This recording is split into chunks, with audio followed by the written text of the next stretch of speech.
ગ્રામ્ય વિસ્તારની મહિલાઓને સ્વાવલંબી તથા આત્મનિર્ભર બનાવવા માટે સ્વસહાય જૂથોના માધ્યમથી તેમના સર્વાંગી વિકાસ માટે સરકાર સતત પ્રયત્નશીલ છે।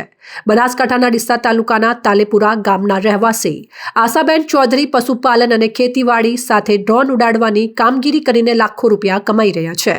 ડ્રોન દીદી આશાબેન પોતાના ગામ અને આસપાસના વિસ્તારોમાં ડ્રોનની મદદથી જંતુનાશક દવાઓનો છંટકાવ કરી આવક મેળવી રહ્યા છે।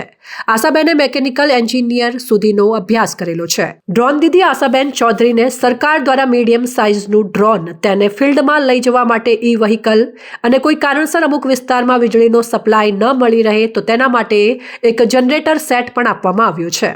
આશાબેન એરંડા, મગફળી, પપૈયા, બાજરી અને વરિયાળી, રાયડો, બટાકા સહિતના પાકોમાં ડ્રોનની મદદથી દવાઓનો છંટકાવ કરી ચૂક્યા છે। 7 મિનિટમાં 1 એકર વિસ્તારમાં ડ્રોનથી છંટકાવ કરવામાં આવે છે। ડ્રોનથી છંટકાવ વ્યવસ્થિત થાય છે અને સમયસર અને પૈસા બંનેની બચત થાય છે। તેમાં દવા અને પાણી બંનેનું પ્રમાણ ઓછું રહે છે, પણ છંટકાવ યોગ્ય રીતે કરવામાં આવે છે। નમસ્કાર, હું ચૌધરી આશા, ગામ તાલેપુરા, તાલુકો ડીસા, જિલ્લો બનાસકાંઠા।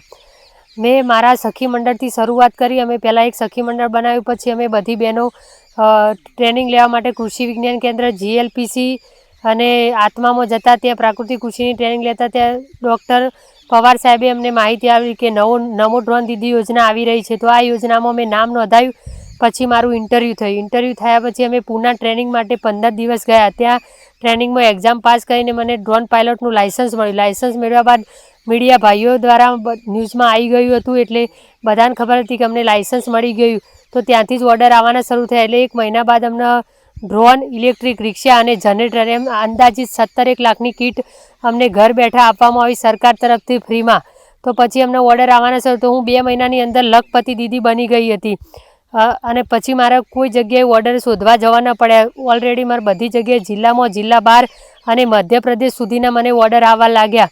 તો મેં કામ કર્યું અને અત્યારે હાલ પણ મારું કામ ચાલુ છે। માટે હું સરકારશ્રીનો, GLPCનો, આત્મા, KVK અને શ્રી નરેન્દ્રભાઈ મોદીનો કે જેમને વિચાર્યું અમારી બહેનો માટે કે બહેનોને કેમ કરીને આત્મનિર્ભર બનાવી અને અમારા જેવી બહેનો માટે નમો ડ્રોન દીદી યોજના લાવી, માટે હું દરેકનો આભાર માનું છું।